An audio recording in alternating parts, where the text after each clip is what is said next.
সুপ্রিয় ভিউয়ার্স, গল্পের শুরুতেই আপনাদের একটা কথা বলে রাখি। আপনারা আগে সম্পূর্ণ গল্পটা পড়বেন, তারপর মন্তব্য করবেন। আশা করছি এই গল্পটির মধ্য দিয়ে আপনাদের হৃদয়ের অন্যরকম এক অনুভূতি জাগিয়ে তুলতে পারবো। এই গল্পটি শেষ পর্যন্ত শোনার জন্য অনুরোধ রইল। এই ছেলে, কি সমস্যা তোর? তুই এইভাবে আমার কোলের উপরে উঠে আসছিস কেন? আপনি তো পুরো 2টা সিট নিয়ে বসে আছেন, আমি আবার কি করলাম? দেখ, একদম ফালতু কথা বলবি না। ফালতু কথা বলা আমার একদম ভালো লাগে না। দেখেছিস একটা সুন্দরী মেয়ে বসেছে, অমনি পাশে এসে বসে পড়লি। এক্সকিউজ মি ম্যাডাম, ঠিক করে কথা বলেন। আপনি নিজেকে প্রিন্সেস ডায়না মনে করেন নাকি? একদম চটকনা মেরে সবকটা দাঁত ফেলে দিব বলে দিলাম। আমি কি প্রিন্সেস ডায়নার থেকে কোনো অংশে কম নাকি? ওরে বাবারে বাবা, যেই না চেহারা, তার নাম রাখছে পেয়ারা। দেখে তো মনে হয় শেওড়া গাছ থেকে একটা পেতনি নেমে এসেছে। আবার নিজেকে প্রিন্সেস ডায়নার চাইতে বেশি কিছু মনে করে। দেখ, এখন কিন্তু আমার খুব বেশি মেজাজ খারাপ হচ্ছে। আমি তোর কি করব তার কিন্তু কোনো ঠিক ঠিকানা নাই।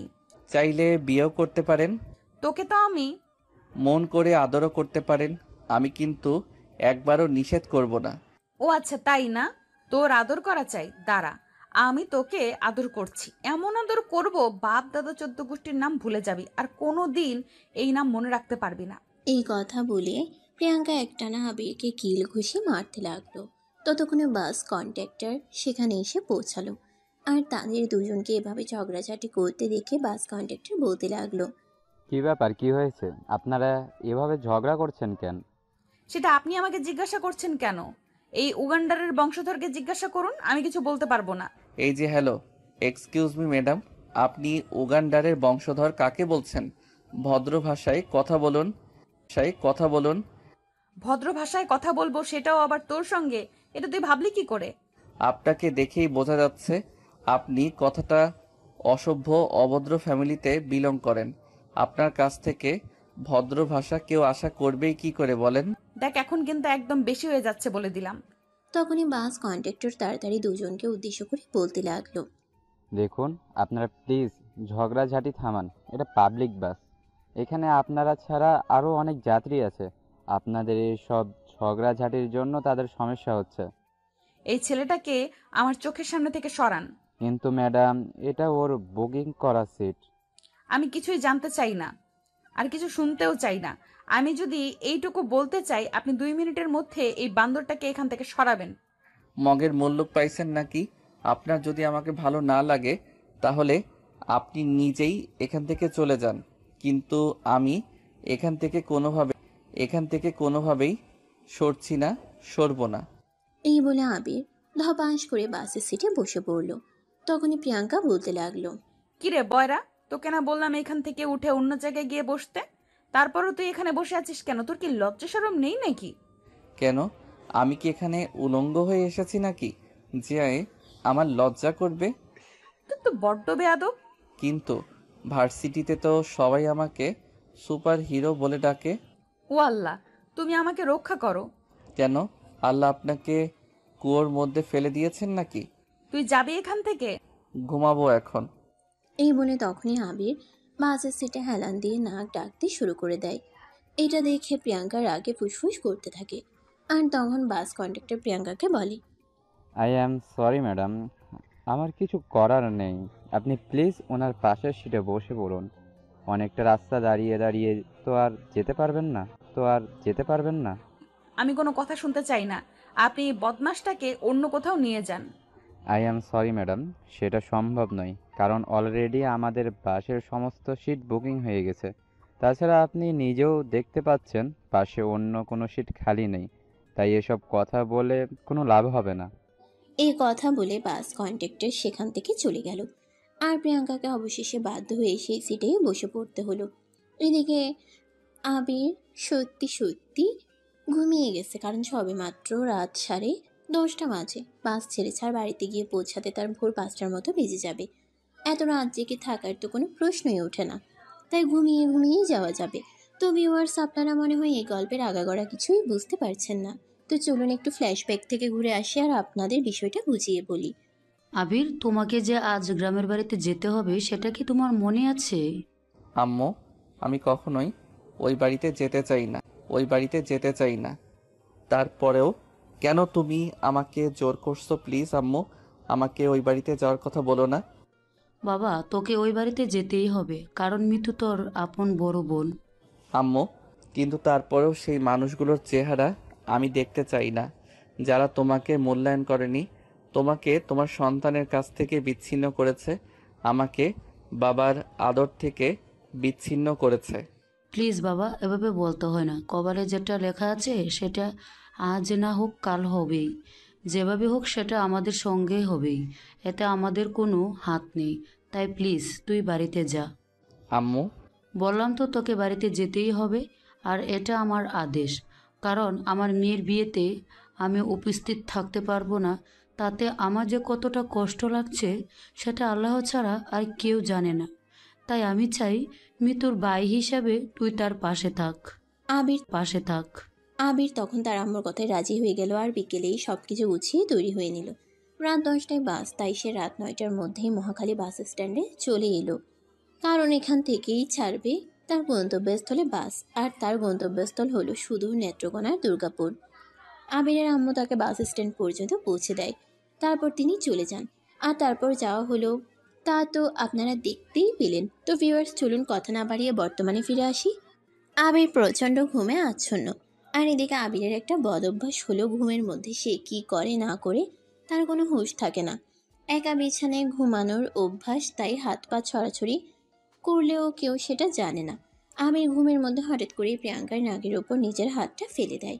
প্রিয়াঙ্কা চিৎকার দিয়ে ওঠে। ও মা গো, আমার নাকটা ভেঙে ফেললো। প্রিয়াঙ্কার চিৎকারে বাসের সমস্ত যাত্রী প্রিয়াঙ্কার দিকে তাকিয়ে তাকিয়ে। তখনই আবির প্রিয়াঙ্কার চিৎকার শুনে ঘুম থেকে জেগে ওঠে আর বলতে থাকে। কি সমস্যা? কি সমস্যা আপনার?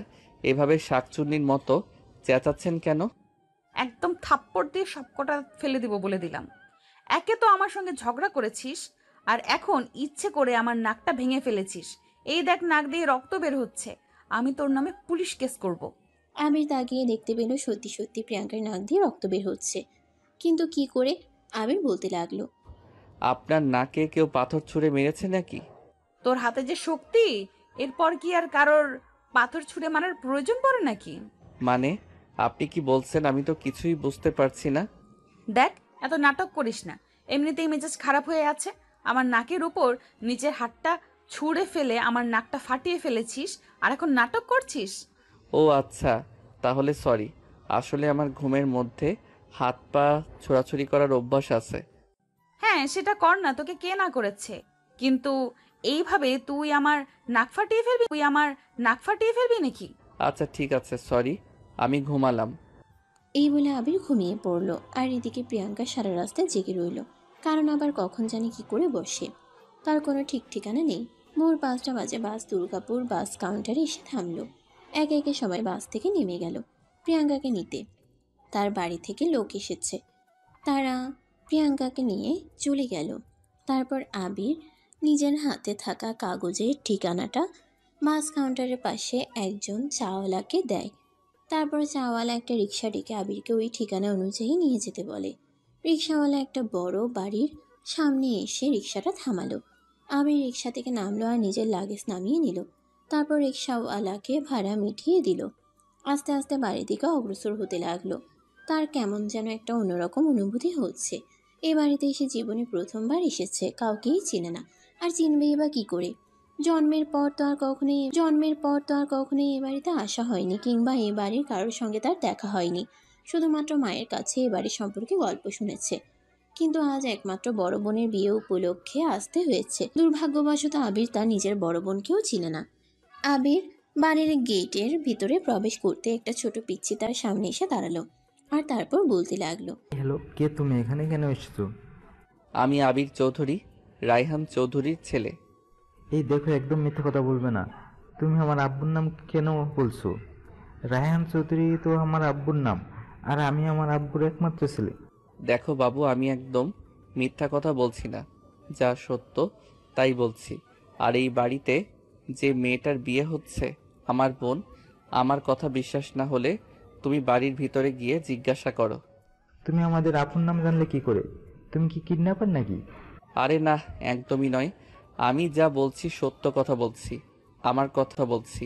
আমার কথা জিজ্ঞাসা না হলে তুমি বাড়ির ভিতরে গিয়ে সবাইকে জিজ্ঞাসা করো আমার ব্যাপারে। আমি তো সবাইকে জিজ্ঞেস করেই নেব, কিন্তু তুমি এখানে অপেক্ষা করো, একদম বাড়ির ভিতরে প্রবেশ করার চেষ্টা করবে না। তোমাকে দেখে আমার সন্দেহ লাগছে। এই কথা বলে আকাশ বাড়ির ভিতরে চলে গেল। ছেলেটার বয়স খুব একটা নয়, এই তো 7-8 বছর হবে মনে হয়, কিন্তু অনেক পাকনা। তার সঙ্গে কথায় পেরে ওঠা অতটাও সহজ বলে মনে হয় না। তাই আবির সেখানেই দাঁড়িয়ে রইল আর অপেক্ষা করতে লাগলো। কখন যে ফিরে আসবে, প্রায় 5 মিনিট আগেই সেখানে দাঁড়িয়ে আছে। 5 মিনিট পর আকাশ একজন মধ্যবয়স্ক লোক নিয়ে গেটের কাছে চলে আসলো আর বলতে লাগলো, আব্বু দেখো না এই ছেলেটা কোথা থেকে এসেছে। ও বলছে তুমি নাকি ওর আব্বু হও। বাবা, কে তুমি? তোমাকে তো আমি চিনলাম না।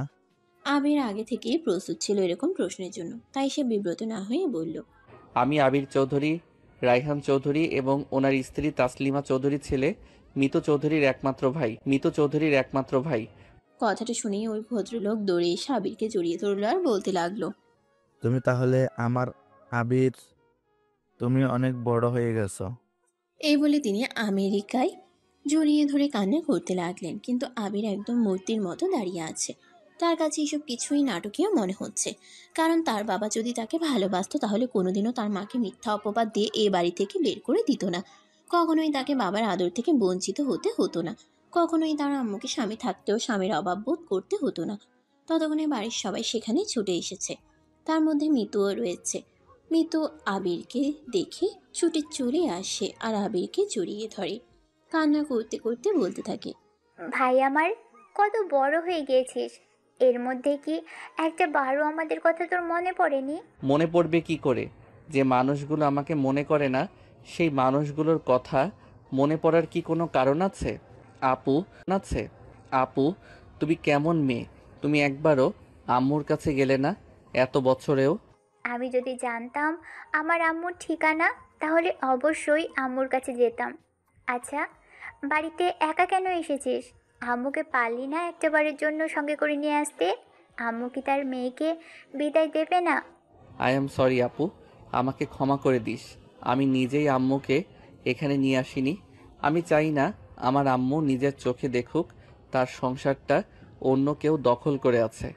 আমি চাইনি আমার আম্মুর সামনে অন্য কেউ আমার আব্বুকে আব্বু বলে ডাকুক। আমি নিজে তো আমার আব্বুকে আব্বু বলে ডাকার অধিকারটা পাইনি, কিন্তু আমার আম্মু এগুলো সহ্য করতে পারতো না। এই বলে আবিরও তার বোন মিতুকে জড়িয়ে ধরে কান্না করতে থাকে। এইদিকে তখন রায়হান চৌধুরী মিতু আর আবিরকে বলে, ভিতরে চলো, যা কথা বলার পরে বলা যাবে। সারা রাত জার্নি করে এসেছো, খাওয়া দাওয়া করো, বিশ্রাম করো। এই বলে সবাই মিলে আবিরকে নিয়ে বাড়ির ভেতরে চলে গেল। আকাশ আবিরকে নিয়ে নিজের রুমে চলে গেল আর বলতে লাগলো, আচ্ছা তুমি কি সত্যি আমার ভাইয়া হও? হয়তো আবার নাও হতে পারি। এরকম কেন বলো? তুমি তো আমার আব্বুকে আব্বু বলে, তাহলে তো তুমি আমার ভাই হও। আচ্ছা, আমরা এসব কথা পরে বলি, আমার টায়ার্ড লাগছে। এই বলে আবির কথাটা ঘুরিয়ে নিল। কারণ আকাশ ছেলেটাকে দেখতে পিচ্ছি মনে হলেও সে কিন্তু খুবই চালাক, তাই আবির তার সঙ্গে বেশি কথা বলতে চায়নি। আবির ফ্রেশ হয়ে এসে নাস্তার টেবিলে চলে গেল আর তখনই তার চক্ষু চড়ক গাছ। নাস্তা টেবিলে বসে আছে প্রিয়াঙ্কা আর প্রিয়াঙ্কাকে দেখেই শেষ রাগে ফুসফুস করতে থাকে। প্রিয়াঙ্কা তখন নাস্তা করছিল, আবিরকে সে খেয়াল করেনি। আবির প্রিয়াঙ্কার সামনে দাঁড়িয়ে বলতে থাকে, এই মেয়ে, আপনি এখানে কি করছেন? তখনই প্রিয়াঙ্কা চোখ তুলে তাকিয়ে আবিরকে দেখতে পায় আর বলতে থাকে, আমার বাড়িতে আমি কি করছি সেটার কৈফিয়ত তোকে দিতে হবে নাকি? বাই দ্য ওয়ে, তুই কি আমাকে ফলো করতে করতে আমার বাড়ি পর্যন্ত চলে এসেছিস নাকি? হোয়াট? আপনার বাড়ি মানে? তখনই আকাশ সেখানে এসে পৌঁছায় আর বলতে থাকে, ভাইয়া এটা হলো প্রিয়াঙ্কা, বড় জেঠুর মেয়ে। মানে? মানে আমি এই বাড়ির বড় ছেলে রফিক চৌধুরীর একমাত্র আদরের রাজকন্যা। আশা করি বুঝতে পেরেছিস। এখন বল, তুই এখানে কি করছিস? কি করছিস সেটাই তো বুঝতে পারছি না। এভাবেই দুজনের মধ্যে কথা হচ্ছিল। তখনই সেখানে প্রিয়াঙ্কার আম্মু এসে উপস্থিত হয় আর আবির আর প্রিয়াঙ্কাকে বলে, কি রে, কি হয়েছে? তোরা দুজনে কি নিয়ে কথা বলছিস? ভাই বুঝি পরিচয় হওয়ার আগেই গল্প করা শুরু করে দিয়েছিস? ভাই বোন মানে তুমি কি বোঝাতে চাইছো? এই ছেলেটা আমার কোন জন্মের ভাই আমি তো সেটাই বুঝতে পারছি না। এই হলো আবির, তোমার ছোট চাচার ছেলে। ও যখন ছোট ছিল তখন তোমার চাচি ওকে নিয়ে বাড়ি থেকে চলে গিয়েছিল। তারপর আর কখনো এখানে আসেনি।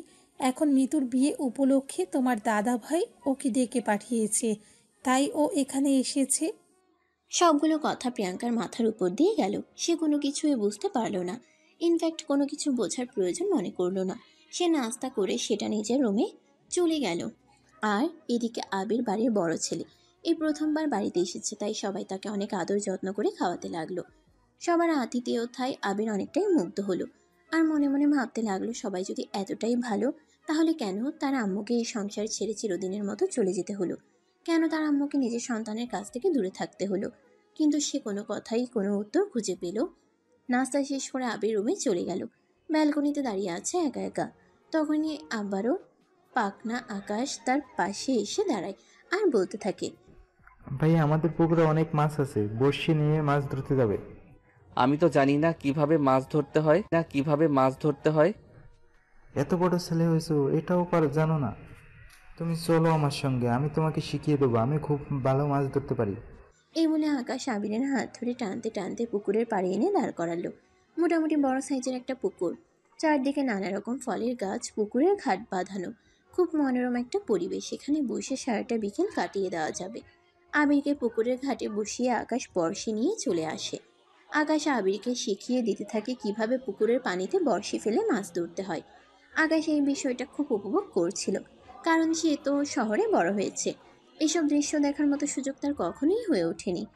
হঠাৎ করে আকাশ আবিরের হাতে বড়শিটা দিয়ে বলতে লাগলো, ভাইয়া এবার তুমি দেখো তো, তুমি মাছ ধরতে পারো কি না। আমার একটু হিসেব হয়েছে, আমি এক্ষুনি আসছি। এই কথা বলে আকাশ সেখান থেকে চলে গেল। তখনই হঠাৎ আবির দেখতে পেল তার বড়শিতে একটা মাছ ধরেছে। আবির যেই না বড়শি টান দিয়ে উঠাতে যাবে, তখনই সেটা একটা কিছুর সঙ্গে গেঁথে গেল। তখনই শোনা গেল এক চিৎকার। ওরে মা গো, বাবা গো, আমাকে মেরে ফেললো। হ্যাঁ ভিউয়ার্স, আপনারা একদমই ঠিকই শুনেছেন, এটা প্রিয়াঙ্কার চিৎকার। আবির তাকিয়ে দেখলো তার বড়শিতে একটা ট্যাংরা মাছ ধরা পড়েছে। আর আবির যখন ছিপ টান দিয়েছিল, তখনই প্রিয়াঙ্কার গানের মধ্যে বেঁধে যায় সেটার কাঁটা, একটু বিষযুক্ত আর একটু ধারালো। প্রিয়াঙ্কার চিৎকার শুনে বাড়ির সবাই সেখানে চলে এলো। এদিকে আবির হাঁ করে তাকিয়ে আছে। সে কি করবে কিছুই বুঝতে পারছে না। বাড়ির লোকজন এসে প্রিয়াঙ্কার গান থেকে ট্যাংরা মাছটা ছাড়িয়ে নিল। আর তখন আবিরের দিকে হাঁ করে তাকিয়ে আছে। আবির কি করবে কিছুই বুঝতে পারছে না। সে তো একদম বোকা বনে গেল। তখনই প্রিয়াঙ্কার আম্মা আবিরকে বলতে লাগলো, এটা তুমি কি করলে বলো? সরি, আমি বুঝতে পারিনি। দেখ, একদম নাটক করতে আসবি না। আমি জানি তুই জেনে শুনে আমার সঙ্গে এরকম করছিস। যখন থেকে তোর সঙ্গে আমার দেখা হলো, তখন থেকেই তুই আমার পেছনে পড়েছিস। প্রিয়াঙ্কা, ও এটা জেনে শুনে করেনি, আনফর্চুনেটলি হয়ে গেছে। কারণ সবাই খুব ভালো করে জানে আমি শহরের ছেলে, গ্রামের পরিবেশে অভ্যস্ত নয়। আম্মু, অবশেষে তুমিও কিনা এই ছেলেটার পক্ষ নিয়ে কথা বলছো? আমি বলছি ও একদম মিথ্যা কথা বলছে, এইসব কিছু জেনে শুনেই করেছে। ততক্ষণে আকাশ সেখানে এসে উপস্থিত হয় আর বলতে থাকে, আরে ভাইয়া আমি একটু হিসেব করতে গেলাম, আর ততক্ষণে তুমি ফুটো করে দিয়েছো। আকাশের কথা শুনে সবাই আকাশের দিকে হাঁ করে তাকিয়ে আছে। তখনই আকাশ সবাইকে উদ্দেশ্য করে বলতে লাগলো, আরে তোমরা আমাদেরকে কেন হা করে তাকিয়ে আছো? আমি তো শুধু এটাই বললাম, আমি একটু হিসু করতে গেলাম, আর ততক্ষণে আবির ভাইয়া প্রিয়াঙ্কা আপুর কান ফুটো করে দিয়েছে। বাই দ্য ওয়ে, ভালোই হয়েছে, আপু তো এত বড় হয়েও কান ফুটো করেনি, তাই আবির ভাইয়া এটা ভালো কাজ করেছে। তুই তো একটা বাদরের হাড্ডি, আর এখন তো একটা নতুন বাদরের হাড় দিয়েছে, যুক্ত হয়েছে এখানে। এখন তো মনে হয় এই বাড়িতে টিকে থাকাটাই মুশকিল হয়ে যাবে। তুমি কাকে বাদুরে হাত দিয়ে বলছো? তুমি একটা শয়তান মেয়ে। দেখ, ভালো হবে না বলে দিচ্ছি। তুই এই বদমাসটার পক্ষ নিয়ে আমার সঙ্গে ঝগড়া করছিস। দেখো আপু, তুমি একদম আমার ভাইয়াকে বদমাইশ বলবে না। আমার ভাই সত্যি একজন ভালো মানুষ, তুমি বদমাইশের হাড্ডি। ভাই চলো তো এখান থেকে, তুমি এখান থেকে না গেলে প্রিয়াঙ্কা আপু তোমাকে বাজে কথা বলতেই থাকবে। এই বলে আকাশ আবিরের হাত ধরে টানতে টানতে সেখান থেকে নিয়ে চলে গেল খেলার মাঠে, যেখানে প্রতিদিন আকাশ তার বন্ধুদের সঙ্গে খেলা করে। আকাশ আবিরকে তার বন্ধুদের সঙ্গে পরিচয় করিয়ে দিতে লাগলো। এদিকে দেখতে দেখতে বিকেল হয়ে আসে। আকাশ আর আবির বন্ধুদের সঙ্গে মাঠে খেলা করতে থাকে। তখনই হঠাৎ করে আবিরের ফোনে একটা ফোন আসে। আবির মোবাইলটা হাতে নিয়ে দেখে একটা আননোন নাম্বার থেকে ফোন এসেছে। অনিচ্ছা সত্ত্বেও আবির ফোনটা রিসিভ করে, আর তখনই অপর প্রান্ত থেকে শুনতে পায়, আবির, কোথায় তুমি? তোমাকে দেখতে পাচ্ছি না যে। দেখতে পাচ্ছি না যে? আমি আকাশের সঙ্গে খেলার মাঠে এসেছি। ঠিক আছে, তুমি ওখানেই অপেক্ষা করো, আমি আসছি। এই বলে রায়হান চৌধুরী ফোনটা কেটে দিল। আর তারপর কিছুক্ষণের মধ্যেই একটা গাড়ি নিয়ে সেখানে চলে আসলো। আবির ততক্ষণে আকাশকে নিয়ে সেখানে এসে পৌঁছায়। তখনই রায়হান চৌধুরী বলতে থাকে, চলো, তোমাকে নিয়ে একটু শপিং করতে যাব। তোমার বোনের বিয়ে বলে কথা, কিন্তু আমি তো তোমার কাপড়ের সাইজ জানতাম না, তাই তোমার জন্য কিছু কেনাকাটা হয়নি। আজ তোমাকে আমি তোমার পছন্দ মতো কিছু কেনাকাটা করে দিতে চাই। আব্বু, তুমি শুধু ভাইয়াকেই কেনাকাটা করে দেবে, আমাকে কি দেবে না? তুমি তো অনেক কেনাকাটা করেছ, তোমার আর কোনো কেনাকাটা করার প্রয়োজন নেই। মন খারাপ করো না, আমি তোমাকে কিনে দেব। এই বলে আবির আকাশকে নিয়ে গাড়িতে উঠে বসলো।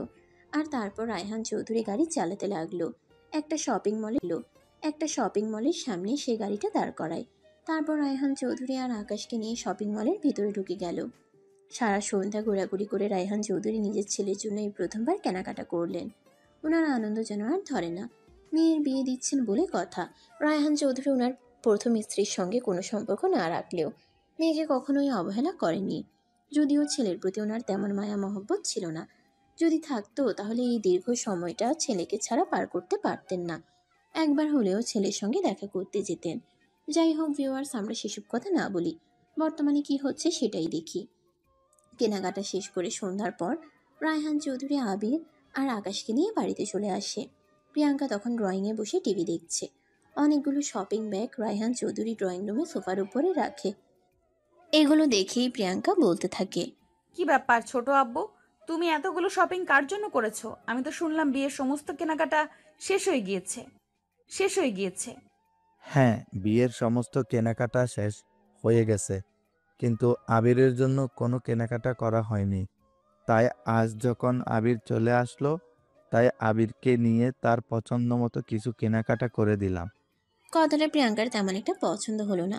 তাই মুহূর্তের মধ্যেই মুখটা কালো হয়ে গেল। কিন্তু রায়হান চৌধুরী সেদিকে কোনো পাত্তা দিলেন না। বাড়ির সবাইকে ডেকে নিয়ে এসে আবিরের জন্য করা শপিংগুলো দেখাতে লাগলো। সবাই এগুলো দেখে অনেক খুশি হলো। এদিকে মিতু বলতে লাগলো, আজ প্রথমবার আমার বাবার মনে এতটা আনন্দ দেখছি। বাবা আজ আবিরকে পেয়ে অনেক খুশি হয়েছে মনে হচ্ছে, কিন্তু আদৌ কি সেটা মন থেকে নাকি লোক দেখানো? কথাটা শুনে মুহূর্তের মধ্যে রায়হান চৌধুরীর মুখটা ফ্যাকাশে হয়ে গেল। হ্যাঁ, সত্যিই তো, ছেলের জন্য আজ এত ভালোবাসা কোথা থেকে উতলে পড়ছে সেটা বিগত 19 বছরেও হয়নি। বিগত 19 বছরে তিনি একবার ছেলের সঙ্গে দেখা করারও প্রয়োজন মনে করেননি। মিতু বুঝতে পারে তার কথাই হয়তো তার বাবা কিছুটা কষ্ট পেয়েছে, তাই মিতু বলে, আব্বু, তুমি কি আমার কথায় মন খারাপ করেছো? দেখো, আমি তো চলেই যাব, হয়তো 6 মাসে বছরে একবার তোমাদের সঙ্গে দেখা করতে আসবো। তাই আমার সঙ্গে রাগ করে থেকো না। তখনই রায়হান চৌধুরী একটু মুচকি হাসার চেষ্টা করে বলতে থাকেন, আরে না মা, এসব তুই কি বলছিস? আমি কেন মন খারাপ করব? আজ আমার বড় মেয়ের বিয়ে দিচ্ছি, সেখানে আমার পরিবারের সবাই উপস্থিত আছে। সত্যি আমার চাইতে খুশি আর কেউ নেই। আমার আম্মু এখানে থাকলে হয়তো তিনিও অনেক খুশি হতেন। আমি তো বলেছিলাম তোমার আম্মুকে আসতে। কিন্তু তিনি কোন পরিচয় এখানে আসবেন বল? তখনই আবির কথাটা ঘুরিয়ে নিয়ে বলতে থাকে, প্লিজ আপু, আমি চাই না ওই কথাটা নিয়ে এখানে আর কোনো কথা হোক। আম্মু এখানে আম্মু এখানে আসেনি তো কি হয়েছে? আমি তো এসেছি। তুমি বিয়ের পর আমাদের বাসায় গিয়ে উঠবে যদি তুমি চাও তো, কিন্তু তোমাকে কোনো জোর করব না। আমি কখনোই বলবো না তুমি আম্মুর কাছে যাও। এই বলে আবির সেখান থেকে চলে যায়। রায়হান চৌধুরী গম বের করে বসে থাকেন। এদিকে মৃত্যু আর কোনো কথা না বলে নিজের রুমে চলে যায়। তার মন খুব খারাপ লাগছে, যদিও আজকের দিনটা তার কাছে খুবই স্পেশাল। কিন্তু একটা মেয়ের কাছে তার মা না থাকলে পৃথিবীর সব সুখই তার কাছে ক্ষুণ্ণ মনে হয়। তাই মৃত্যুরও খুবই মন খারাপ। মিতু একা একা ব্যালকনিতে বসে আছে। তখনই আবির পিছন থেকে এসে মিতুর কাঁধে হাত রাখে আর বলে, আপু মন খারাপ করিস না, যা হওয়ার তা হয়ে গেছে। আজ শুধু তোর জন্য আমি এখানে এসেছি, তা না হলে আসতাম না। জানিস ভাই, আমি আম্মুকে অনেক মিস করি, কিন্তু মুখ ফুটে কখনো কারো কাছে কিছু বলতে পারিনি।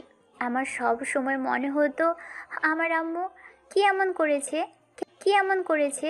কেন আমাকে এভাবে ছেড়ে চলে গেল? আমি কি আমার আম্মুর সঙ্গে থাকার যোগ্য নই? দেখ, অতীতে কি হয়েছে সেগুলো আমি এবং আমরা কেউই মনে করতে চাই না। সব কিছু ভুলে যা আপু, এটাই আমাদের জন্য ভালো। তোর বিয়ে হয়ে যাচ্ছে, তুই স্বাধীন, যেখানে ইচ্ছা সেখানে যেতে পারবি।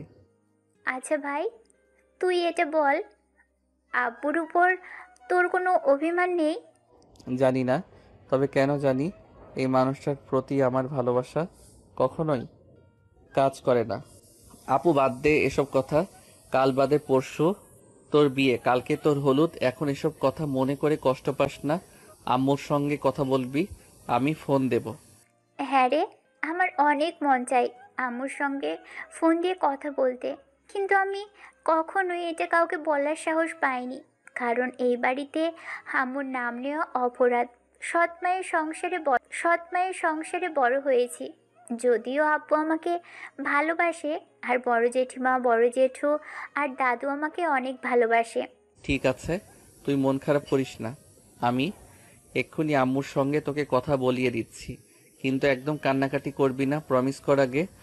আচ্ছা ঠিক আছে, এই যে আমি তোকে ছুঁয়ে প্রমিস করলাম, আমি একদম কান্নাকাটি করব না। কিন্তু আমাকে একটু ফোন দে, আমি আম্মুর সঙ্গে একটু কথা বলতে চাই। আবির তখন ফোনটা বের করে তার আম্মুর নাম্বারটা ডায়াল করলো। 2-3 বার রিং হতেই তার আম্মু তার ফোনটা রিসিভ করলো আর তারপরেই বলতে লাগলো, তুই তো দেখছি আমাকে ভুলেই গেছিস, এতক্ষণে ফোন দিলি? আম্মু এখানে আসার পর একটু ব্যস্ত হয়ে পড়েছিলাম, তাই তোমাকে ফোন দেওয়ার সময় পাইনি। আমিও তো সেটাই ভাবছি, আমার এতদিনের সাধনা সব বৃথা গেল। একদিনের মধ্যে তুই আমাকে ভুলে গেলি। দেখো আম্মু, একদম বাজে কথা বলবে না, একদম বাজে কথা বলবে না। আমি কখনোই তোমাকে ভুলে যাইনি, আর কখনো তোমাকে ভুলে যেতে চাইও না। তুমি আমার আম্মু, তুমি আমার পৃথিবীতে। যদি আমি কোনো মানুষকে জীবনের সবচাইতে বেশি মূল্য দিয়ে থাকি, যদি কোনো মানুষকে আমি জীবনের চাইতে অনেক বেশি ভালোবেসে থাকি, সেটা হলে তুমি। তোমার পরে পৃথিবীর বাকি সব কিছু। হয়েছে হয়েছে, আর পাম দিতে হবে না। এখন বল, আমার মেয়েটা কেমন আছে রে? আলহামদুলিল্লাহ, ভালো আছে। আমি তো তোমার মেয়ের সঙ্গে তোমাকে কথা বলিয়ে দেওয়ার জন্যই ফোন দিলাম। এই নাও, আপুর সঙ্গে কথা বলো। এই বলে আবির ফোনটা মিতুর হাতে তুলে দিল। মিতু কাঁপা কাঁপা হাতে ফোনটা নিল। এই প্রথমবার সে মায়ের সঙ্গে কথা বলবে, তাও আবার দীর্ঘ 19 বছর পর। আবিরের আম্মু যখন মিতুকে রেখে আবিরকে নিয়ে চলে গেছে না, তখন মিতুর বয়স ছিল মাত্র 2 বছর, আর আবির তখন তার মায়ের পেটে ছিল। মিতু ফোনটা হাতে দিয়ে কাঁপা কাঁপা কণ্ঠে বলল, আসসালামু আলাইকুম। ওয়ালাইকুম সালাম। কেমন আছিস মা? কেমন আছিস মা? আলহামদুলিল্লাহ, আল্লাহর রহমতে ভালোই আছি। তুমি কেমন আছো আম্মু? এই তো আলহামদুলিল্লাহ, ভালোই আছি। মারে, তোর এই অবাগা মায়ের কথা কি তোর একবারও মনে পড়ে না? এই বলেই কেঁদে দিল আবিরের আম্মু। তখনই মিতু কান্না করতে করতে বলতে থাকে, আম্মু, পৃথিবীতে কি এমন কোনো ওষুধ আছে যেটা সন্তানকে তার মায়ের কথা ভুলিয়ে রাখতে পারে? এই বলে মা মেয়ে দুজনেই কান্না করতে থাকে। তখনই আবির মিতুর হাত থেকে ফোনটা নিয়ে বলতে থাকে, তোমাদের দুজনকে আগেই বলেছিলাম, কান্নাকাটি একদম চলবে না। কাল আপুর গায়ে হলুদ, আর পরশুদিন বিয়ে। এখন কি কান্নাকাটি করার সময়? কত খুশির একটা সময়, আর এখন তোমরা কান্না করছো। আমি তোমাদেরকে কথা বলতেই দেব না। এই বলে আবির ফোনটা কেটে দিল। আর তারপর মিতুর মাথায় হাত বুলিয়ে দিতে দিতে বলল। প্লিজ আপু, কান্না করিস না। তখনই প্রিয়াঙ্কা এসে সেখানে মিতুকে এভাবে কান্না করতে দেখে বলতে থাকে, কি ব্যাপার মিতু আপু, কি হয়েছে তোমার? প্রিয়াঙ্কার পাপা যদিও আবিরের বাবার চাইতে বয়সে বড়, কিন্তু প্রিয়াঙ্কা মিতুর 6 মাসের ছোট। মিতু প্রিয়াঙ্কার প্রশ্নের জবাবে বলে, কই, না তো, কিছু হয়নি। এমনিতেই মন খারাপ লাগছে, তোদের ছেড়ে চলে যাব তাই। যাবে আর কোথায়? তোমার তো পাশের জেলায় বিয়ে হচ্ছে, মাঝে মধ্যে চলে আসবে এখানে। আমরা আবার আগের মতো সময় কাটাবো, সবাই মিলে অনেক আনন্দ উল্লাস করব। হ্যাঁ আপু, আমিও সেটাই বলছি। প্লিজ তুই কান্না করিস না, আর মন খারাপ করিস না। বাই দ্য ওয়ে, দুলাভাইয়ের সঙ্গে তো এখনো কথা হলো না। একবার দুলাভাইয়ের ফোন নাম্বারটা দে, আমি ফোন দিয়ে কথা বলি। এই বলে আবির প্রসঙ্গটা পাল্টে নিল। মিতু তার মোবাইল ফোনটা বের করে তার হবু হাজবেন্ডের নাম্বারটা আবিরকে দিয়ে দিল। আবির তখনই ওই নাম্বারে ফোন দিয়ে তার হবু দুলাভাইয়ের সঙ্গে কথা বলতে লাগলো। এদিকে প্রিয়াঙ্কা মিতুকে নিয়ে চলে গেছে বাইরে। নিয়ে চলে গেছে বাইরে। বাগানে বসে আছে। প্রিয়াঙ্কা আর মিতুর সম্পর্কটা বেশ ভালোই, বনে বনে যেরকম সম্পর্ক হয় আর কি। দুজন মিলে গল্প করছে। এদিকে রাত 11টার মতো বেজে যায়। তখনই প্রিয়াঙ্কার আম্মু সবাইকে খাবার টেবিলে ডেকে নেয়। খাওয়া দাওয়া শেষ হলে সবাই নিজেদের রুমে গিয়ে ঘুমিয়ে পড়ে। আকাশ আর আবিরকে এক রুমে ঘুমাতে দেওয়া হয়েছে। আবির আর আকাশ দুজনেই একা একা ঘুমাতে অভ্যস্ত নেই। এই প্রথমবার দুজন একসঙ্গে একই বিছানায় ঘুমাচ্ছে। তাদের সঙ্গে কি হতে চলেছে সেটাই তো বোঝা মুশকিল। আবির লুঙ্গি পরে ঘুমিয়েছে, যদিও সে যখন একা ঘুমায় তখন দরজা লাগিয়ে ঘুমায়, কিন্তু আজ আকাশের সঙ্গে ঘুমিয়েছে। কি হবে সেটাই দেখার বিষয়। এদিকে আকাশ রুমের দরজা লাগায় না, কারণ তার রুমের দরজা লাগালে একটু ভয় ভয় লাগে। সকালবেলা ঘুম ভাঙতেই আবির দেখতে পেল তার লুঙ্গি তার শরীরে নেই, সেটা আকাশ শরীরে পেঁচিয়ে ঘুমাচ্ছে। তখনই আবির আকাশকে ডাকতে থাকে। এই আকাশ, আকাশ, তুই এটা কি করলি? তুই তো আমার মান ইজ্জত সব শেষ করে দিলি, ইজ্জত সব শেষ করে দিলি। আবিরের ডাক শুনে আকাশ কিছুটা বিরক্তি নিয়ে বলতে থাকে। আরে ভাইয়া, এই সাত সকালবেলা তুমি কি শুরু করছো? আমার ঘুম ভাঙিয়ে দিলে কেন? আমি তো ঘুমাচ্ছিলাম। আরে ভাই, তোকে ঘুমাতে কে নিষেধ করেছে? তুই আমার লুঙ্গিটা তো দে। তখনই ঘুম ঘুম চোখে আকাশ আবিরকে বলতে থাকে। আমি তোমাকে লুঙ্গি কোথা থেকে দেবো? আমি তো হাফ প্যান্ট পরে ঘুমিয়েছি, আমি কি লুঙ্গি পরি নাকি? আরে ভাই, তুই আমার লুঙ্গি গায়ে দিয়ে শুয়ে আছিস। তখনই আকাশ চোখ মেলে তাকিয়ে দেখলো সত্যি সত্যি সে আবিরের লুঙ্গি পরে শুয়ে আছে। এটা দেখে আকাশ তো হাসতে হাসতে শেষ। তখনই আকাশ হাসতে হাসতে বলতে লাগলো। আরে ভাইয়া, তুমিও না মজার মানুষ, তুমি তোমার লুঙ্গি আমাকে দিয়ে নিজেই উলঙ্গ হয়ে শুয়ে আছো। কথাটা শুনে আবির একটু রাগী মুড নিয়ে বলতে লাগলো। আরে আমি কি ইচ্ছে করে এভাবে শুয়ে আছি নাকি? প্রথমত, আমি লুঙ্গি পরে ঘুমাতে পারি না। আর দ্বিতীয়ত, তুই আমার শরীর থেকে ওটা খুলে নিয়েছিস। এখন তাড়াতাড়ি ওটা দে। রুমের মধ্যে কেউ চলে আসার আগে নিজের মান ইজ্জত রক্ষা করি। এই কথা বলে আকাশ আবিরের শরীর থেকে লুঙ্গিটা নিয়ে নিল, আর তারপর সেটা নিজের শরীরে পেঁচিয়ে নিল কোনো রকমে। তারপর আবার শুয়ে ঘুমিয়ে পড়ল। সে ঘুম ভাঙলো সকাল 8টার দিকে প্রিয়াঙ্কার আম্মু ডাকে। প্রিয়াঙ্কার আম্মু সবাইকে ঘুম থেকে উঠে নাস্তা খাওয়ার জন্য ডাকতে লাগলো। আবির আর আকাশ দুজনেই ঘুম থেকে উঠে ব্রাশ করে গোসল করার জন্য চলে গেল। আকাশ পুকুরে চলে গেল গোসল করার জন্য, কিন্তু আবির কখনোই পুকুরে গোসল করেনি, তাই পুকুরে কিভাবে গোসল করতে হয় এটা সে জানে না। তাই সে আকাশকে বলতে লাগে। ভাই, তোদের বাড়িতে কোনো ওয়াশরুম নেই? আছে তো, দোতলার কোণারে। কেন, তুমি ওয়াশরুমে গিয়ে কি করবে? আমরা তো সবাই এখানেই গোসল করি। ভাই, আমি এখানে গোসল করতে পারবো না, কারণ আমার ছোটবেলা থেকেই ওয়াশরুমে গোসল করার অভ্যেস। ঠিক আছে, তাহলে তুমি বাড়ির ভেতরে চলে যাও, দোতলার কোণারে গিয়ে দেখো ওয়াশরুম আছে, সেখানে তুমি গোসল করে নাও। আবির তখন আর কোনো কথা না বলে পুকুর পাড় থেকে বাসার ভিতরে চলে আসলো আর করোনারে ওয়াশরুমে চলে গেল। ওয়াশরুমের দরজা খোলাই ছিল, তাই আবির কোনো রকম না করেই ওয়াশরুমের দরজাটা খুলে দিল। কিন্তু তারপর যেটা দেখলো সেটার জন্য আবির একদমই প্রস্তুত ছিল না। দরজা খুলে দেখতে পেল প্রিয়াঙ্কা কাপড় চোপড় খুলে রেখে শাওয়ারে নিচ্ছে। তখনই আবিরের চিৎকার। আ আবিরের চিৎকার শুনে পেছন দিকে ফিরে তাকায় প্রিয়াঙ্কা, আর আবিরকে দেখে সেও এক চিৎকার। আহা! আবির চিৎকার দিয়ে পিছন ফিরে তাকায়, আর প্রিয়াঙ্কাও সঙ্গে সঙ্গেই ওয়াশরুমের চিটকানিটা লাগিয়ে দিল। আবিরের চিৎকার শুনে সেখানে প্রিয়াঙ্কার আম্মু সহ বাড়ির সবাই চলে আসে। প্রিয়াঙ্কার আম্মু আবিরকে জিজ্ঞাসা করে। কি ব্যাপার আবির, কি হয়েছে? এখানে চিৎকারের আওয়াজ শুনলাম মনে হলো।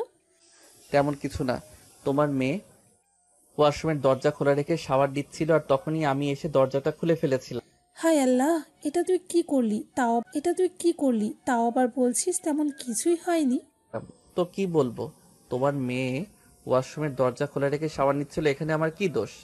ও আচ্ছা ঠিক আছে, তাহলে চল। আমি ফ্রেশ হব তো।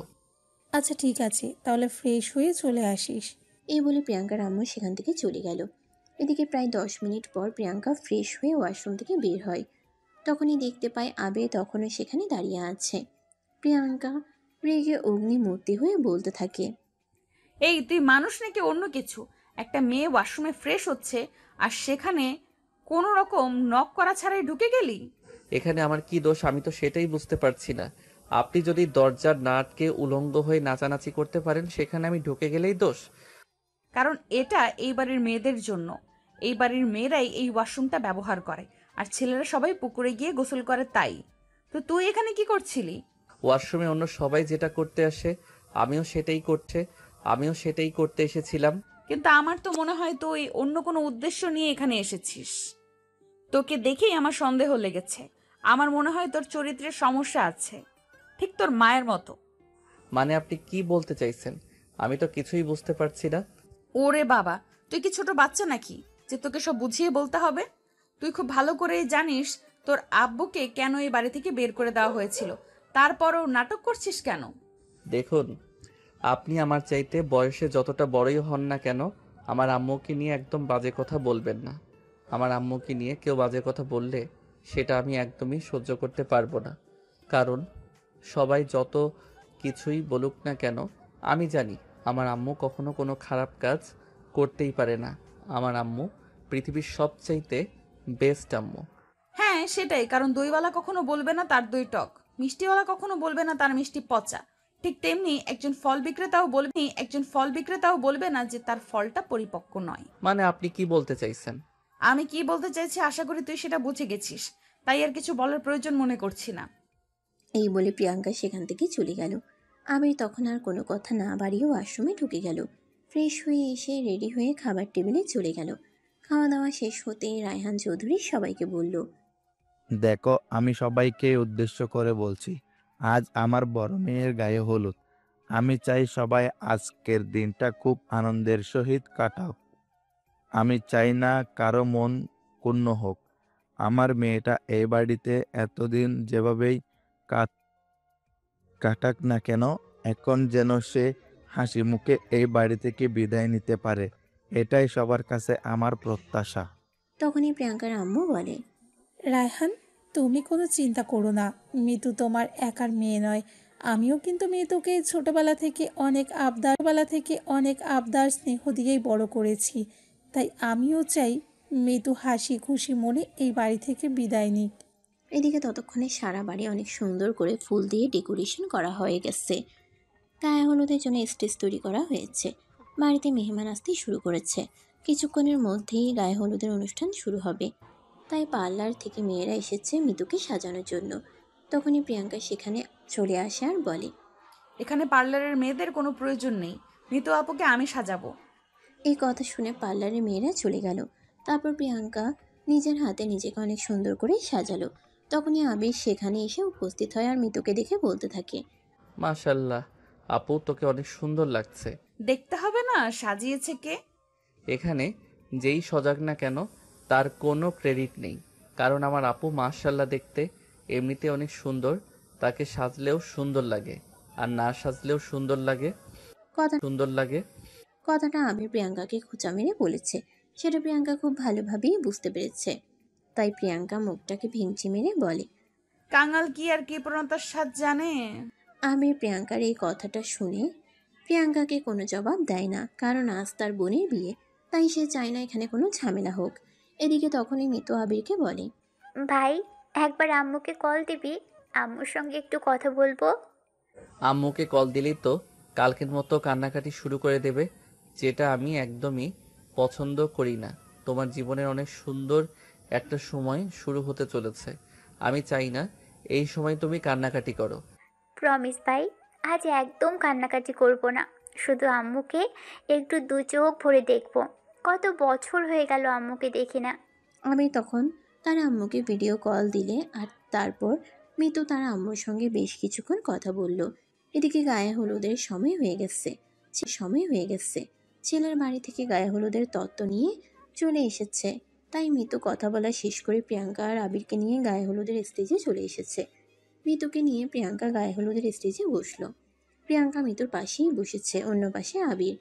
মিতুর আবদার, তাকে প্রথম হলুদ তার আম্মুর হয়ে তার ছোট ভাই দিবে। তাই আবির হলুদ নিয়ে মিতুর কপালে লাগাতে যাবে, তখনই সেটা প্রিয়াঙ্কার হাতের উপর পড়ে গেল। তাই প্রিয়াঙ্কা বলতে লাগলো, এটা কি হলো? দেখতেই পাচ্ছেন কি হয়েছে, তাহলে আবার জিজ্ঞাসা করছেন কেন? তুই আমার শরীরে হলুদ ফেলে দিয়েছিস কেন? আমি কি ইচ্ছে করে ফেলে দিয়েছি নাকি? আমার হাত থেকে পড়ে গেছে, তো আমি কি করব? প্লিজ, তোরা দুজন ঝগড়াটা থামা।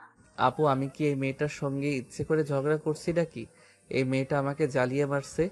যখন থেকে দেখা হয়েছে তখন থেকে শুধু ঝগড়াই করে যাচ্ছে। এই দেখ, একদম বাজে কথা বলবি না। আমি আবার তোর সঙ্গে কখন ঝগড়া করলাম?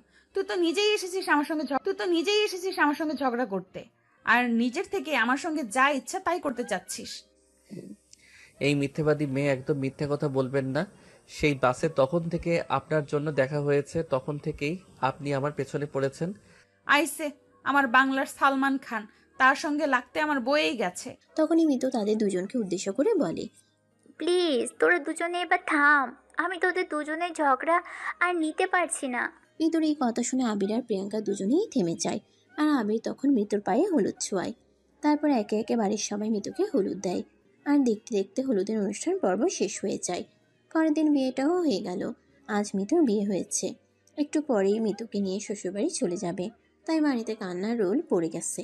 মিতু মা ছাড়া মেয়ে হলেও কখনো তার আচরণে সেটা বোঝা যায়নি। সে সবাইকে অনেক সম্মান আর শ্রদ্ধা করেছে। সৎমায়ের সংসারে বড় হলেও সে কখনো সৎমাকে এটা বুঝতে দেয়নি।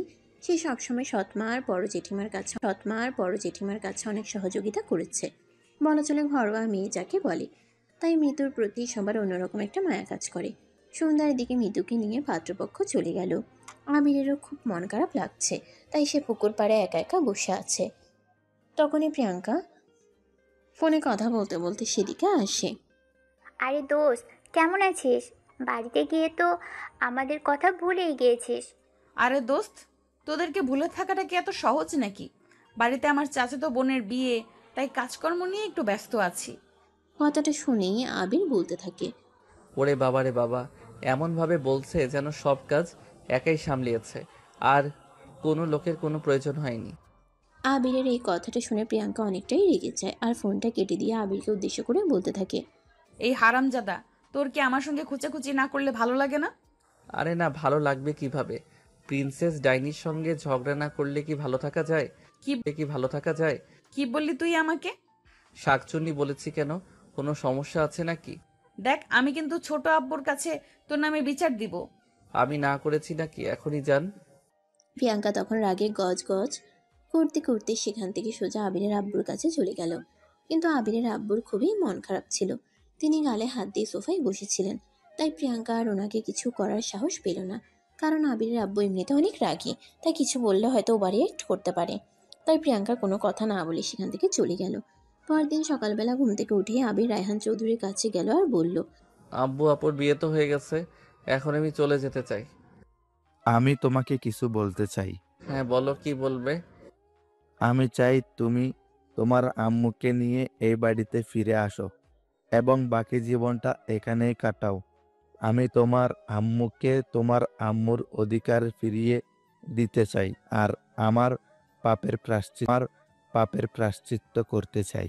এটা কোনোভাবেই সম্ভব নয় আব্বু, কারণ আম্মু আর কোনোদিনও এই বাড়িতে ফিরে আসবে না। আম্মুকে যদি আপনার অধিকার দেওয়ারই থাকতো, তাহলে সেটা যখন সবাই ছিল তখনই দিতেন। এখন আর কোনো প্রয়োজন নেই। এখন আমার আম্মুর নিজের একটা সংসার আছে, তাই এসব কিছু থেকে আমার আম্মুকে আমি দূরে রাখতে চাই। একজন বাবা হয়ে তোমার কাছে ছোট্ট একটা আবদার করেছি, আর তুমি আমার সেই আবদার রাখবে না? প্লিজ আবির, এটা শুধুমাত্র তুমিই পারবে, কারণ তোমার আম্মু তোমাকে নিজের জীবনের চাইতেও অনেক বেশি ভালোবাসেন। তাই তুমি কোনো কথা বললে উনি সেটা সহজে ফেলতে পারবে না, আর সেজন্যই এটা তোমাকে বলা। এই বলে রায়হান চৌধুরী আবিরের হাত ধরে কান্না করতে থাকে। আর এটা দেখে আবির রায়হান চৌধুরীকে বলে। ঠিক আছে, আপনি কোনো চিন্তা করবেন না। আমি এই ব্যাপারে আম্মুর সঙ্গে কথা বলবো। তবে আম্মু যদি রাজি থাকে তাহলেই এখানে আসবে। তা না হলে কিন্তু আমি আম্মুকে কোনো জোর করব না। ঠিক আছে, তবে কালকেই তোমাকে এখান থেকে যেতে হবে না, আর কয়েকদিন এখানে থেকে তারপর যাও। আচ্ছা ঠিক আছে। এই বলে আবির সেখান থেকে চলে গেল। আর সেদিন রাতের বেলা যখন আবির আর আকাশ দুজনে একসঙ্গে ঘুমাতে গেল, তখনই আকাশ আবিরকে বলতে লাগলো। ভাইয়া, কাল তুমি আমাকে একটু ঘুরতে নিয়ে যাবে? এই বাড়িতে আমাকে নিয়ে ঘুরতে যাওয়ার মতো কারোই তেমন সময় হয় না, কিন্তু আমি খুব ঘুরতে ভালোবাসি। প্লিজ ভাইয়া, তুমি আমাকে না করো না। কিন্তু আমি তো এখানে কোনো কিছুই চিনি না, তাহলে তোমাকে নিয়ে যাব কি করে? তোমাকে কোনো কিছুই চিনতে হবে না, তুমি শুধু আমাকে নিয়ে তোমার সঙ্গে যাবে, তাহলেই হয়ে যাবে। এই কথা শুনে আবির কোলে আচ্ছা ঠিক আছে এই বলে তা দুজনেই ঘুমিয়ে পড়ে। পরের দিন সকালবেলা ঘুম থেকে উঠে আকাশ রেডি হয়ে নেয় আর তারপর আবিরকে ঘুম থেকে ডেকে তুলে আবির ঘুম থেকে উঠে ফ্রেশ হয়ে রেডি হয়ে তারপর নাস্তার টেবিলে যায় নাস্তা করার জন্য।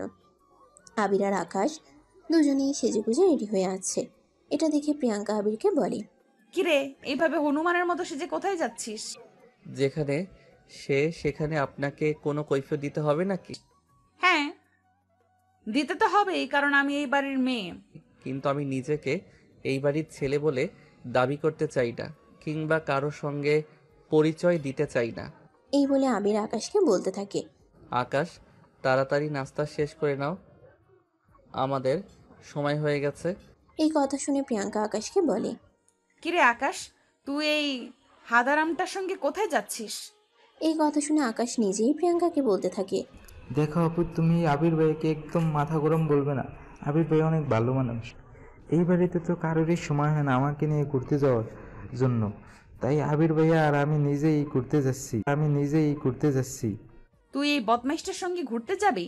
আমি তো তোকে কোনোভাবেই একা একা এই বদমাইশটার সঙ্গে ঘুরতে যেতে দিতে দিব না। আমিও তাদের সঙ্গে যাব। তাহলে আপনি নিজেই নিয়ে যান, আমি আপনার সঙ্গে যাব না। আরে ভাইয়া না, একদম নয়। আমি আপুর সঙ্গে যাব না, আমি তোমার সঙ্গেই যাব।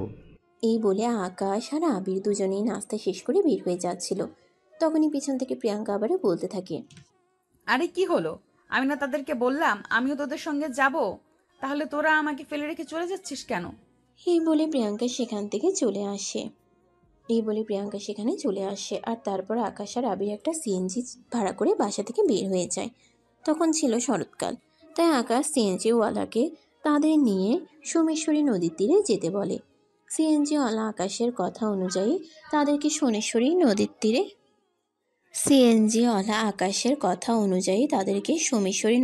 নিয়ে আসে।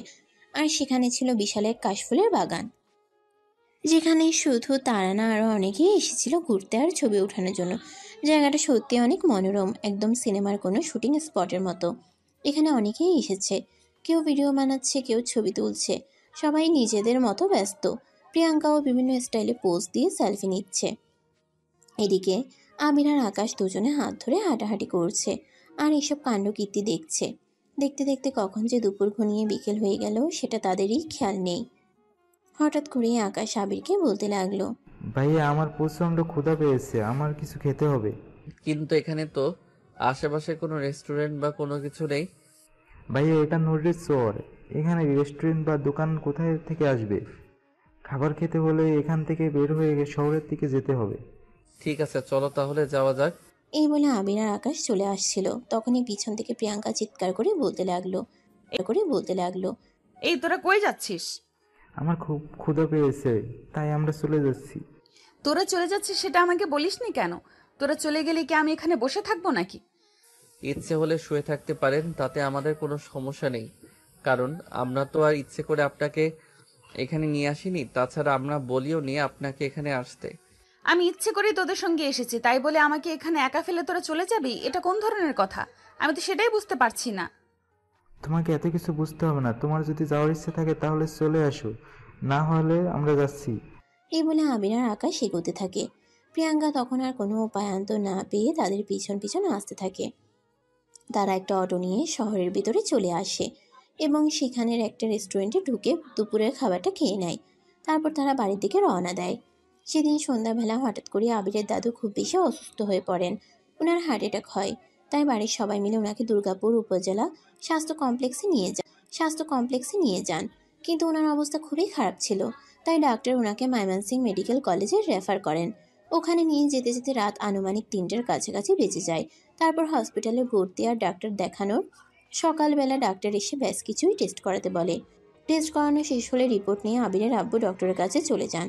আর তারপর তিনি যেটা শোনেন, এটার জন্য তিনি একদমই প্রস্তুত ছিলেন না। ডক্টর, আমার মায়ের কি অবস্থা? টেস্টের রেজাল্ট কেমন? অবস্থা খুব একটা ভালো নয়। তাছাড়া এখন তার বয়স হয়েছে, তাই হাজারটা রোগ ওনার শরীরে বাসা বেঁধেছে। আমাদের মনে হয় উনি বেশ কিছুদিন ধরে কিছু একটা বিষয় নিয়ে চিন্তা করছিলেন, আর তাই এইভাবে হঠাৎ করে অসুস্থ হয়ে পড়ছেন। এটা আপনি কি বলেছেন?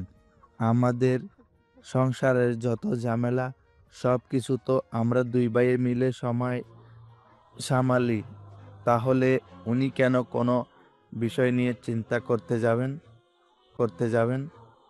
দেখুন, উনি কি বিষয় নিয়ে চিন্তা করছে সেটা তো আমরা বলতে পারবো না, কারণ আমরা তো আর ওনার মনের ভিতর ঢুকতে পারছি না। তাই এটা আপনাদেরকেই জানার চেষ্টা করতে হবে, কারণ আপনারা ফ্যামিলির মানুষ, আপনাদেরকে এর কারণটা খুঁজে বের করতে হবে। আচ্ছা ঠিক আছে ডক্টর, আমরা দেখছি। এই বলে আবিরের আব্বু ডাক্তারের কাছ থেকে কেবিনে চলে আসেন। তখনই আবির তার আব্বুর সামনে গিয়ে দাঁড়ায় আর বলতে থাকে, কি হলো আব্বু? ডাক্তার কি বলেছে? দাদুর কি হয়েছে? আবিরের আব্বু তখন আবিরকে সবকিছু খুলে বলল। আর তারপর তারা সবাই মিলে সিদ্ধান্ত নিল উনি একটু সুস্থ হলে তারপরে ওনার সঙ্গে কথা বলবেন। 2 দিন পর ওনাকে হসপিটাল থেকে রিলিজ করা হলো। তারপর ওনাকে নিয়ে বাসায় চলে আসলো। এখন উনি মোটামুটি সুস্থ। তাই ফ্যামিলির সবাই মিলে ওনার রুমে গেলেন ওনার সঙ্গে কথা বলার জন্য। মা, আমরা তো বেঁচে আছি, তাহলে তুমি কি এমন বিষয় এত গভীরভাবে চিন্তা করছো যেটা তোমার হার্টের উপর প্রভাব ফেলে দিল? আমি তোদেরকে একটা কথা বলতে চাই, তোরা কি আমার কথাটা রাখবি? মা, আমাদের বাবা বেঁচে নেই। বাবা মারা যাওয়ার পর তুমি আমাদের সবাইকে অনেক যত্ন করে মানুষ করেছো। তাই আমাদের হাজার কষ্ট হলেও তোমার কথা কখনোই অমান্য করব না। বলো তুমি কি চাও?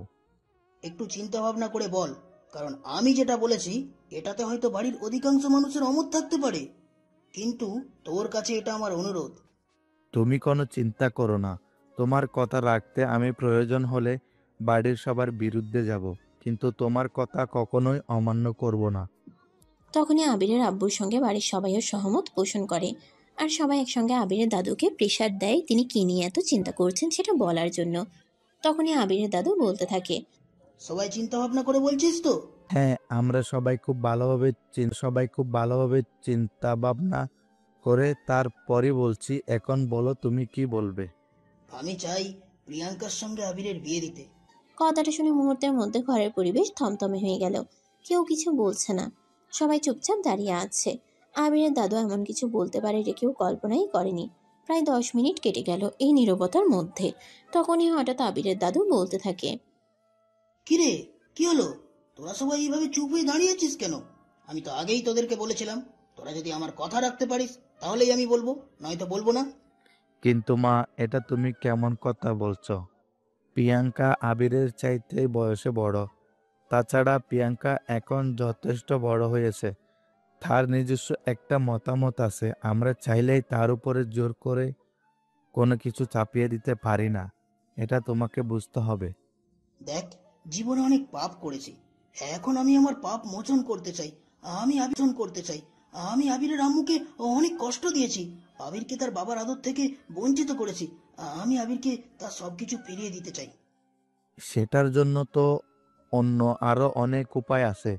তুমি চাইলে আমার পুরো সম্পত্তি অর্ধেক আমি আবিরের নামে লিখে দিব। কিন্তু তাই বলে প্রিয়াঙ্কার সঙ্গে বিয়ে দেওয়া, এটা আমি মেনে নিতে পারছি না। এতক্ষণ ধরে প্রিয়াঙ্কা সবকিছু চুপচাপ শুনলেও এখন আর সে চুপ থাকলো না। চিৎকার দিয়ে বলতে লাগলো, তুমি কি মগের মুল্লুক পেয়েছো নাকি? তোমার যা ইচ্ছা হবে তুমি তাই করবে? তুমি ভেবেছোটা কি আমি এই হারামজাদাটাকে বিয়ে করব? কখনোই না। এই বাড়ির সবাই খুব ভালো করেই জানো, এই বাড়ির সমস্ত সম্পত্তি আমার স্বামী আমার নামে লিখে দিয়ে গেছেন, আর সব সম্পত্তি এখনো আমার নামেই রয়েছে, আমি কাউকেই দেইনি। যদি তোমরা আমার এই সিদ্ধান্ত মেনে না নাও, তাহলে আমি আমার সমস্ত সম্পত্তি আবিরের নামে লিখে দেব এবং সবকিছু থেকে তোমাদের আমি বঞ্চিত করব। এখন সিদ্ধান্ত তোমাদের। তোমরা নিজেদেরকে সবকিছু থেকে বঞ্চিত করবে নাকি আমার সিদ্ধান্ত মেনে নেবে? তখনই প্রিয়াঙ্কা বলতে থাকে, তোমার সম্পত্তি তুমি যাকে ইচ্ছা তাকে দাও, তাতে আমার কিছুই যায় আসে না। আমি পড়াশোনা করছি, পড়াশোনা শেষ করে নিজে একটা চাকরি বাকরি করব, আর তারপর আমার পছন্দ মতো একটা ছেলেকে বিয়ে করে এই বাড়ি থেকে আজীবনের মতো চলে যাব। তাই তোমার সম্পত্তির উপর আমার কোনো আগ্রহ নেই। এই কথা বলে প্রিয়াঙ্কা তখনই সেখান থেকে চলে যাচ্ছিল। কিন্তু ঠিক তখনই পিছন থেকে প্রিয়াঙ্কার আব্বু প্রিয়াঙ্কাকে বলে, প্রিয়াঙ্কা, আমি তোমার বাবা হিসেবে তোমাকে আদেশ করছি, তুমি আবিরকে বিয়ে করো, কারণ আবির এবং তার আম্মুর সঙ্গে আমার যথেষ্ট অন্যায় করে ফেলেছি। এখন সময় এসেছে নিজেদের পাপ মোচন করার। তোমাদের যা ইচ্ছা তোমরা তাই করো, কিন্তু আমি এইটুকুন একটা পিচ্চি ছেলেকে বিয়ে করতে পারবো না। তাছাড়া এর সঙ্গে আমার মানসিকতার কোনো মিল নেই। বিয়ে করতে হলে অন্তত ম্যাচুরিটি থাকা প্রয়োজন। প্রিয়াঙ্কা, তোমার আব্বু একদম ঠিক কথাই বলেছেন। ম্যাচিউরিটি বয়সের সঙ্গে সঙ্গে হয়ে যাবে, তাই তোমার আব্বুর সঙ্গে আমিও সহমত। কিন্তু আমি এই বিয়ে করব না, আর করার কোনো প্রশ্ন ওঠে না। যেই বাড়ি থেকে আমার জন্মের আগে আমাকে বের হয়ে যেতে হয়েছিল, আজ শুধু আমি আমার বোনের বিয়ের জন্য এখানে এসেছিলাম, নয়তো কখনোই আসতাম না। আর আমি কখনোই কারোর কাছে আমার বাবার পরিচয় দেইনি। এখন নতুন করে আমার কোনো পরিচয়ের কোনো প্রয়োজন নেই। এই কথা বলে আবির তখনই ওই রুম থেকে বের হয়ে চলে গেল আর নিজের রুমে গিয়ে নিজের প্রয়োজনীয় সমস্ত জিনিসপত্র গুছিয়ে নিল। তারপর রুম থেকে বের হয়ে সিঁড়ি দিয়ে নিচে নেমে আসে। দেখতে পারে সবাই ড্রয়িং রুমে বসে আছে। আবির তার বাবার সামনে এসে দাঁড়ায় আর তারপর বলে, আমি আগেই বুঝতে পেরেছিলাম তোমরা নিশ্চয়ই কোনো উদ্দেশ্য নিয়ে আমাকে এখানে ডেকে পাঠিয়েছো, তাই আমি আসতে চাইনি। নেহাত আম্মু জোর করে আমাকে এখানে পাঠিয়েছে, তা না হলে তো আমি আসতামই না। তখনই আবিরের আব্বু আবিরের হাত দুটো ধরে ফেলে আর কান্না করতে করতে বলতে থাকে, প্লিজ বাবা, আমাকে আমার পাপের প্রায়শ্চিত্ত করতে দে। দেখ, একটা সন্তান যদি তার বাবা মায়ের কাছে হাজারটা ভুল করে, তার বাবা মা তাকে ক্ষমা করে দেয়। আর আমি তোর বাবা না হই একটা ভুল করেই ফেলেছি, তাই বলে কি তুই আমাকে ক্ষমা করতে পারবি না? এই বলে আবিরের আব্বু কান্না করতে থাকে। তখনই প্রিয়াঙ্কার আব্বু আবিরের সামনে এসে দাঁড়ায় আর বলে, আবির, আমি তোমাকে তোমার বড় জেঠু হিসেবে আদেশ করছি, তুমি তোমার বাবার কথা অমান্য করো না। দেখো, যেটা হওয়ার সেটা হয়ে গেছে, সেটা নিয়ে পড়ে থাকলে তো চলবে না। আমাদের ভবিষ্যৎ কি হবে সেটা নিয়ে আমাদেরকে চিন্তা করতে হবে। যখন আমার আম্মুকে এই বাড়ি থেকে বের করে দিয়েছিলেন, তখন কি একটাবারও চিন্তা করেছিলেন এই মহিলাটা যার মা বাবা বেঁচে নেই, সে 8 মাসের অন্তঃসত্ত্বা অবস্থায় কোথায় গিয়ে উঠবে? কই, তখন তো আপনারা একটাবারের জন্যও চিন্তা করেননি। বরঞ্চ আপনারা সবাই অনেক আনন্দ উল্লাস করতে করতে আমার বাবার দ্বিতীয় বিয়ের ব্যবস্থা করেন। তখন কোথায় ছিল আপনাদের এই মানবিকতা? হ্যাঁ বাবা, মানছি আমরা সবাই ভুল করেছি, কিন্তু তোমার তো এখন যথেষ্ট জ্ঞান বুদ্ধি হয়েছে। তুমি প্লিজ আমাদেরকে এই পাপের প্রায়শ্চিত্ত করার সে যদি দাও, আমরা আবার তোমার আম্মুকে এই বাড়িতে ফিরিয়ে আনতে চাই এবং তোমাকে তোমার অধিকার ফিরিয়ে দিতে চাই। সেই সঙ্গে আমার মায়ের আদেশও পালন করতে চাই। এই কথা বলে সবাই আবিরকে অনেক রিকোয়েস্ট করতে থাকে। বেশ কিছুক্ষণ চলে যাওয়ার পর আবির তাদের সবাইকে উদ্দেশ্য করে বলে, ঠিক আছে, আমি আপনাদের সিদ্ধান্ত মেনে নিলাম, কিন্তু আপনাদের বাড়ির মেয়েকে বিয়ে করতে পারবো কি পারবো না সে ব্যাপারে আমি আপনাদের কোনো কিছুই বলতে পারলাম না। কারণ ছোটবেলা থেকে আমার আম্মু আমাকে অনেক কষ্ট করে আমাকে লালন পালন করেছেন। স্বামী ছাড়া একটা মেয়ের সন্তান বড় করা কতটা কষ্টের সেটা শুধুমাত্র আমার আম্মু জানে। তাই আমি আমার ব্যাপারে আমার আম্মুকে ছাড়া কোনো সিদ্ধান্ত নিতে চাই না। আমার আম্মুকে যদি আপনারা রাজি করাতে পারেন তাহলে এই বিয়েতে আমার কোনো আপত্তি নেই, কিন্তু যদি আমার আম্মু রাজি না হয় তাহলে আমি কোনোভাবেই আপনাদের এই সিদ্ধান্তে সহমত পোষণ করতে পারবো না। ঠিক তখনই আবিরের আব্বু বলে, ঠিক আছে, কোনো সমস্যা নেই, তুমি এখানে থাকো, আমি আজকেই তোমার আম্মুকে আনতে যাচ্ছি। এই কথা বলে আবিরের আব্বু তখনই রেডি হয়ে গেলেন আর তারপর সেদিন রাতে ঢাকার উদ্দেশ্যে রওনা দেন।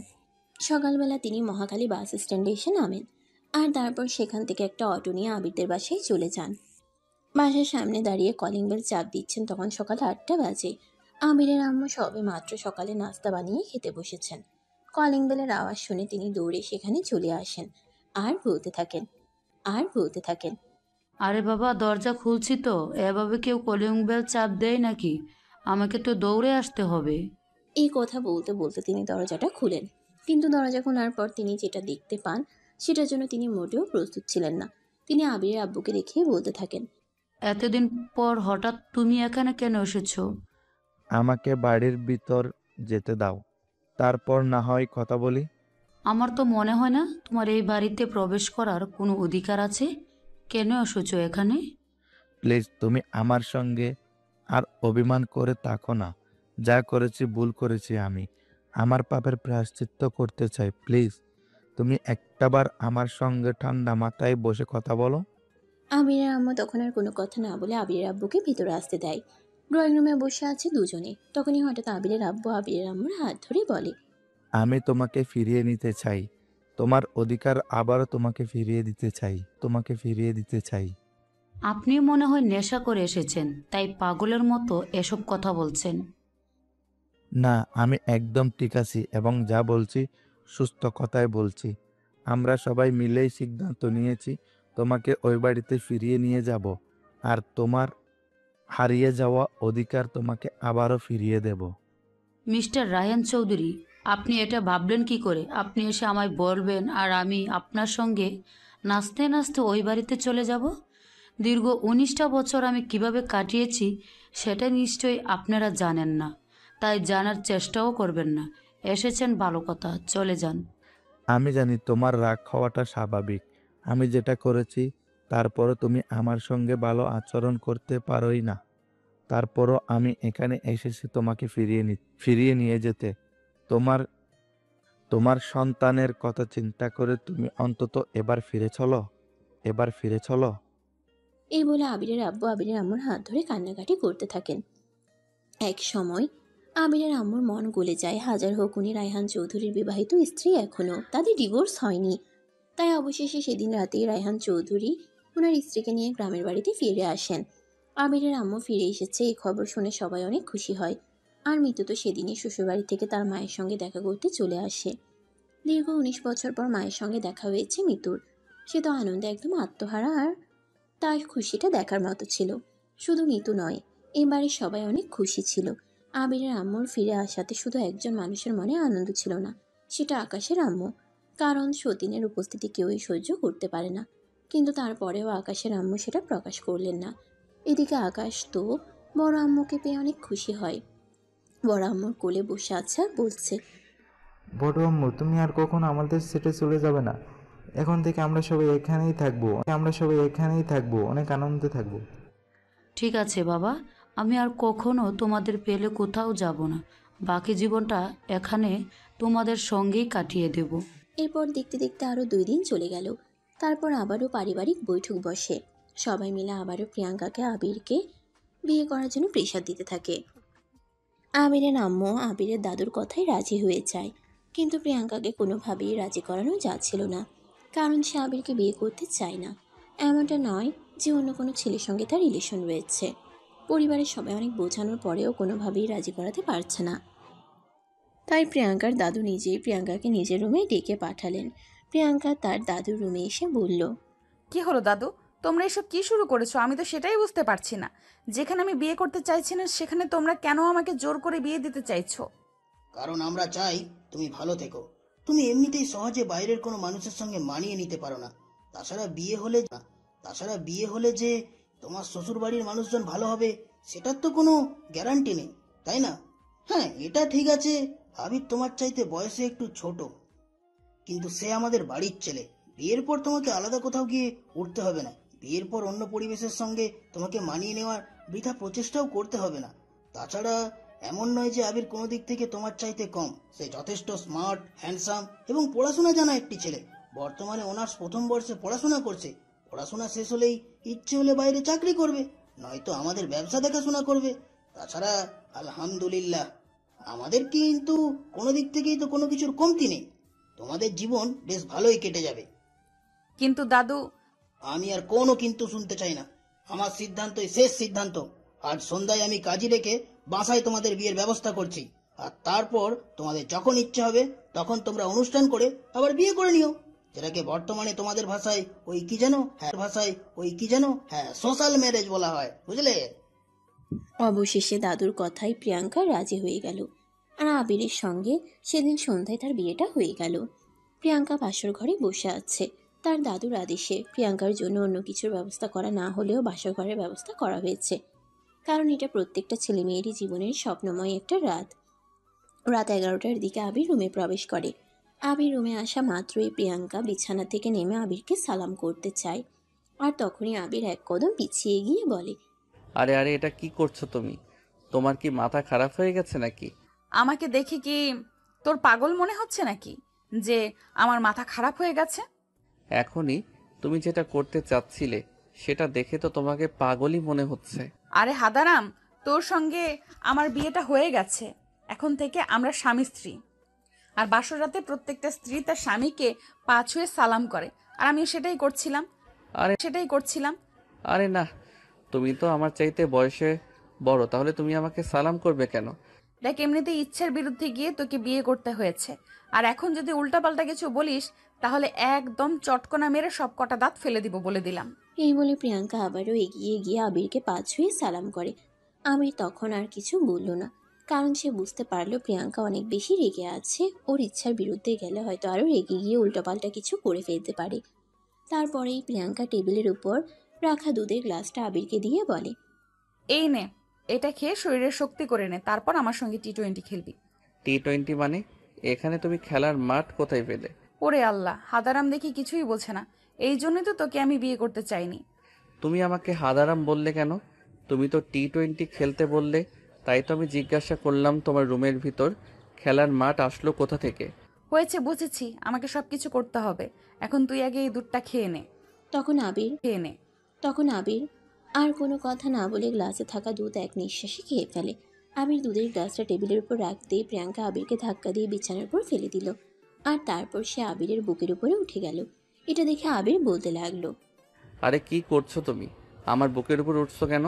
আমি তো নিঃশ্বাস বন্ধ হয়ে মারা যাব। মরবি না, তোকে এখন টি-20 খেলা শেখাবো। এই বলেই প্রিয়াঙ্কা আবিরকে আর কোনো কথা বলার সুযোগ না দিয়ে তার ঠোঁট দুটো নিজের দখলে নিয়ে নিল, আর তারপর ইচ্ছে মতো চুমু খেতে লাগলো। প্রিয়াঙ্কার স্পর্শ পেতেই আবির মুহূর্তের মধ্যেই বদলে গেল, কারণ লোহা আর চুম্বকের আকর্ষণ বলেই কথা। মুহূর্তের মধ্যে আবিরের মধ্যে অন্যরকম একটা অনুভূতি হতে শুরু করলো। তাই আবির প্রিয়াঙ্কাকে বলতে লাগলো, এই কি করছো তুমি? আমার কেমন যেন লাগছে। কেমন লাগছে? তুই আমার সঙ্গে রেসপন্স কর, তাহলে মজা পাবি। এই বলে প্রিয়াঙ্কা আবারও আবিরকে আদর করতে শুরু করে, আর তখন আবিরও প্রিয়াঙ্কার সঙ্গে রেসপন্স করতে থাকে। কিছুক্ষণের মধ্যেই হঠাৎ করেই প্রিয়াঙ্কার হাতটা আবিরের ওটাতে চলে গেল, আর তখনই আবির বলতে লাগলো, কি করছো তুমি? আমার লাগছে তো। কোথায় লাগছে তোর? আমি তো আদর করছি। ওখানে লাগছে, ছেড়ে দাও আমাকে, আমার কেমন যেন লাগছে। কিন্তু প্রিয়াঙ্কা কি আর তাকে ছেড়ে দেওয়ার জন্য ধরেছে নাকি? সে নিজের কাজ করতে লাগলো, আর মুহূর্তের মধ্যেই আবিরকে উত্তেজনার চরম পর্যায়ে নিয়ে গেল। দুজনেই কেউ নিজেদেরকে ধরে রাখতে পারছিল না, আর তাই দুজনে মিলে ভালোবাসার মহাসমুদ্রে ডুবে গেল। সুপ্রিয় দর্শক, আমাদের আজকের গল্পটা আপনাদের কাছে কেমন লেগেছে? আশা করি আবির আর প্রিয়াঙ্কার জীবনের ভালোবাসার গল্পটা আপনাদের হৃদয় ছুঁয়ে গেছে। গল্পটা কেমন লেগেছে মতামতটা কমেন্ট বক্সে জানান। আর নিয়মিত ভালোবাসার গল্প শুনতে আমাদের চ্যানেলটি সাবস্ক্রাইব করে পাশেই থাকুন। আপনাদের ভালোবাসা আর সুন্দর একটি মন্তব্য আমাদের এগিয়ে চলার অনুপ্রেরণা। সবাই ভালো থাকবেন, সুস্থ থাকবেন। আবারও দেখা হবে নতুন কোনো এক ভালোবাসার গল্পে। সে পর্যন্ত সবাই অপেক্ষায় থাকুন। আল্লাহ হাফেজ।